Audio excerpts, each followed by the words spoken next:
கூலா சோரா real lemon juice சேர்க்கப்பட்ட line நன்னாரி சர்பத்.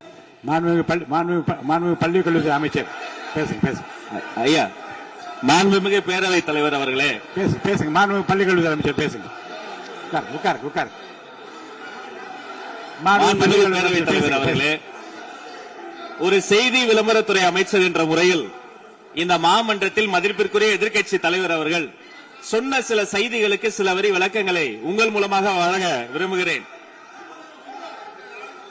தன்னுடைய பேச்சிலே மாண்புமிகு எதிர்க்கட்சி தலைவர் அவர்கள் சில விளக்கங்களை ஆக்கப்பூர்வமாக ஆதாரத்தோடு கூறியிருந்தால் அதை குறிப்பெடுத்து அதன்படி இந்த தமிழ்நாடு அரசு தன்னுடைய திசைவழி போக்கை சரியான முறையில் செலுத்திக் கொள்ள தயாராக தான் இருக்கிறது. நான் முதல்வன் திட்டத்தை முடக்குவதற்கோ மாற்றுவதற்கோ எங்களுக்கு எந்த திட்டமும் இல்லை. ஆனால் சில விஷயங்களை தெளிவுபடுத்த வேண்டும். 40 நாள் விரதம் முடிப்பது போல 40 நாட்கள் ஆட்சியை இந்த தாவேக அரசு நிறைவு செய்திருக்கிறது. இந்த 40 நாட்களும் பார்த்து விட்டேன், ஏமாற்றம் மட்டும்தான் மிச்சம் என்று அவர் சொன்னார்.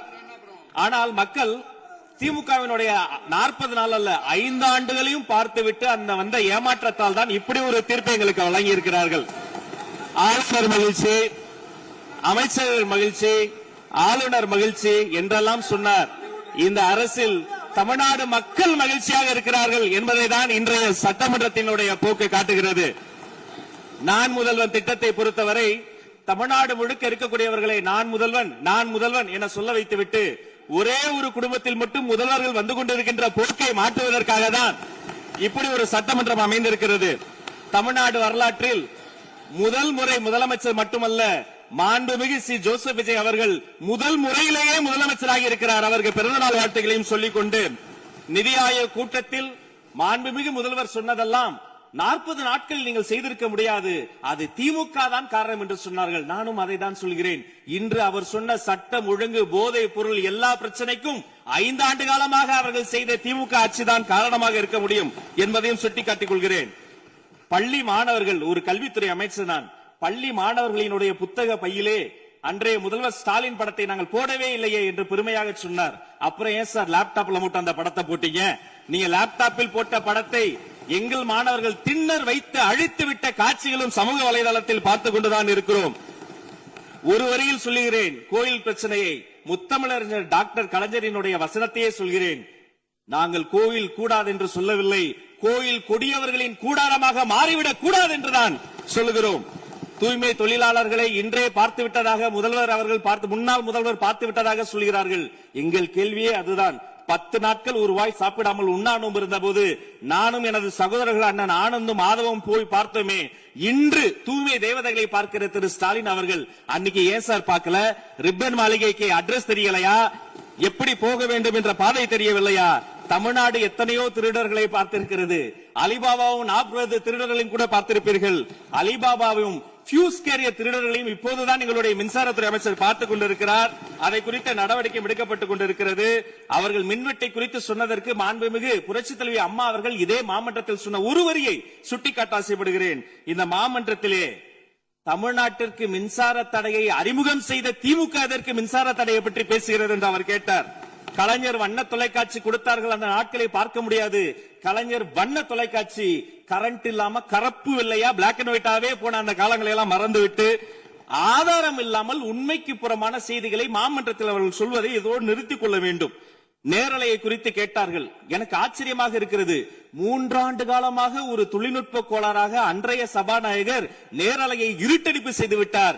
ஆனால் இன்று மாண்புமிகு சபாநாயகர் நேரலையை கொடுத்துக் கொண்டிருக்கிறார். அவருக்கு எங்கள் சார்பாகவும் நன்றியை கூறிக்கொண்டு, விவசாயிகளை குறித்து இந்த மாமன்றத்தில் ஒன்று சொல்கிறேன். தமிழ்நாடு வரலாற்றிலேயே விவசாயிகளினுடைய சங்கத்தின் தலைவர்கள் மீது குண்டாஸ் போட்ட ஒரு சர்க்கார் திமுக சர்க்கார். ஆனால் அவர்கள் கண்ணீரை போக்க நாங்கள் போராடி கொண்டிருக்கிறோம். அரசு பள்ளிகளில் எந்த கட்சிக்காரர்களும், அது தாவேகா காரர்களாக இருந்தாலும் சரி, பள்ளி மாணவர்களை தொந்தரவு செய்யாதீர்கள் என்று சொன்னதோடு மட்டுமல்ல, பெருமையோடு சொல்கிறேன், எங்கள் கட்சியினுடைய ஒன்றிய செயலாளர் அரசு பள்ளியில் சென்று ரீல்ஸ் எடுத்ததற்காக நேற்றைய தினம் கட்சியை விட்டு நீக்கியிருக்கிறார் என்னுடைய பொதுச் செயலாளர். சட்டம் ஒழுங்கு பிரச்சனை பற்றி பேசுகிறவர்களுக்கு அண்ணா பல்கலைக்கழகம் நினைவுக்கு வரவில்லையா? அண்ணா நகரில் பெத்த பிள்ளைக்கு கொடுமை நடந்ததற்கு கம்ப்ளைண்ட் கொடுக்க வந்த அப்பா அம்மா மீதை அடித்து துன்புறுத்தியது நினைவுக்கு வரவில்லையா? யார் அந்த மேலிடம் என்று கேட்பவர்களுக்கு யார் அந்த சார் என்பது நினைவுக்கு வரவில்லையா என்பதை உங்கள் மூலமாக நான் கேட்டுக்கொள்கிறேன். இடையில் ஆங்கிலத்தில் ஒரு விஷயம் சொன்னார், to remain silent. I want to quote Walter. I may not agree with what you are saying, but I am ready to give my life to defend your right to say it. எதிர்க்கட்சிகளினுடைய கருத்துகளையும் அரவணைக்கக்கூடிய மாமனிதர் இந்த மன்றத்தில் முதல்வராக உட்கார்ந்து கொண்டிருக்கிறார். ஆக்கப்பூர்வமான விமர்சனங்களை சொல்வீர்கள் என்று பார்த்தால் திரும்ப அரசியல் விமர்சனங்களை மட்டுமே சொல்லிக் கொண்டிருக்கிறீர்கள். இந்த சோஃபா கதையை என்னைக்கு விட போகிறார்கள்? எங்கள் தலைவர் சினிமாவை விட்டாலும் அவர்கள் அட்லி என்கிறார்கள், புஷ்பா என்கிறார்கள், ஜுராசிக் பார்க் என்பார்கள் போல் இருக்கிறது. நான் ஒன்று சொல்லிக் கொள்கிறேன், அந்த சோஃபா அவர்கள் வாங்கியது, அவர்களினுடைய வசதி கருத்து வாங்கியது. மதிப்பிற்குரிய அண்ணன்களை நீங்கள் சிறுமைப்படுத்தக் கூடாது. ஆனால் ஒன்று உறுதி, எந்த காரணம் கொண்டும் பார்க்க வருகிற கூட்டணி தலைவர்களுக்கு மட்டும் பிளாஸ்டிக் சேர் போட்டதை போல சிறுமைப்படுத்தக்கூடிய கட்சி தமிழக வெற்றிக் கழகம் இல்லை என்பதையும் நேரத்தில் நான் தெரிவித்துக் கொள்கிறேன். சிங்க பெண்களை குறித்து அன்றே விரிவாக தெளிவாக அழகாக நான் கூறிவிட்டேன். சிங்க பெண்கள் இந்த நாட்டினுடைய தமிழ்நாடு அரசினுடைய பொக்கிஷம். அவர்களை குறித்து மீண்டும் மீண்டும் இப்படி சிறுமைப்படுத்தி பேசியதற்காக மாண்புமிகு பேரவைத் தலைவர்கள் அதை கண்டிக்க வேண்டும். சிங்க பெண்களை குறித்து இனி யாராவது தவறாக பேசினால் அதை அனுமதிக்க கூடாது. இப்படி தவறாக பேசியதற்காக அவர்கள் மன்னிப்பு கேட்க வேண்டும் என்று தமிழக வெற்றிக் கழகத்தினுடைய அரசு சார்பில் கேட்டுக் கொள்கிறேன். வாக்குறுதிகளை பற்றியெல்லாம் பேசினார்கள். பொதுவாக வாக்குறுதிகள் சர்வதேச அளவில் பொலிட்டிக்கல் பினாமினல் எப்படி உருவாகிறது? ஒரு பிரச்சனை, அந்த பிரச்சனைக்கான ஒரு சொல்யூஷன்ஸ், அதை எந்த பொலிட்டிக்கல் இன்டர்ஃபரன்ஸ் இல்லாமல் செயல்படுத்தக்கூடிய ஒரு செயல்முறை, பின்பு வரக்கூடிய அந்த வெற்றியை ரோடு போடுவோம் என்று சொல்லி ரோடு போட்டதை காண்பித்து எக்ஸிபிட் செய்து அவர்கள் முன்னோக்கி செல்வார்கள். ஆனா இங்க பொறுத்த வரைக்கும் நாம தமிழ்நாட்டில் இதுவரைக்கும் ஆண்டவர்கள் பிரச்சனையை ஐடென்டிஃபை பண்ணி சொல்லவே மாட்டாங்க. ஏன் தெரியுமா? அந்த பிரச்சனையே அவங்கதான், அவங்களே அவங்களை ஐடென்டிஃபை பண்ணி எப்படி சொல்ல முடியும்? சரி, அதுக்கு பாசிபிள் சொல்யூஷன் சொல்லி பொலிட்டிக்கல் இன்டர்ஃபரன்ஸ் இல்லாம அதை செயல்படுத்த முடியுமா?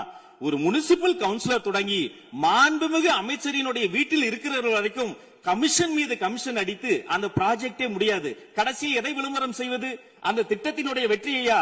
எதை விளம்பரம் செய்வது என்றே தெரியாமல் தங்கள் தலைவரை, அதுவும் ஒரு குடும்பத்தை மட்டுமே வெறித்தனமாக விளம்பரம் செய்து செய்தி விளம்பரத்துறையின் கஜானாவை துடைத்து வைத்து சென்றிருக்கிறார்கள் என்பதையும் இந்த மாவட்டத்துக்கு தெரியப்படுத்த நான் கடமைப்பட்டிருக்கிறேன்.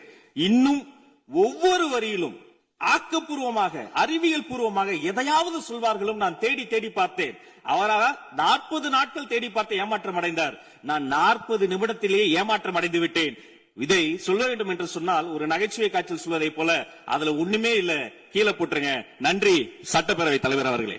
கூலா சோரா ரியல் லெமன் ஜூஸ் சேர்க்கப்பட்ட லயன் நன்னாரி சர்பத்.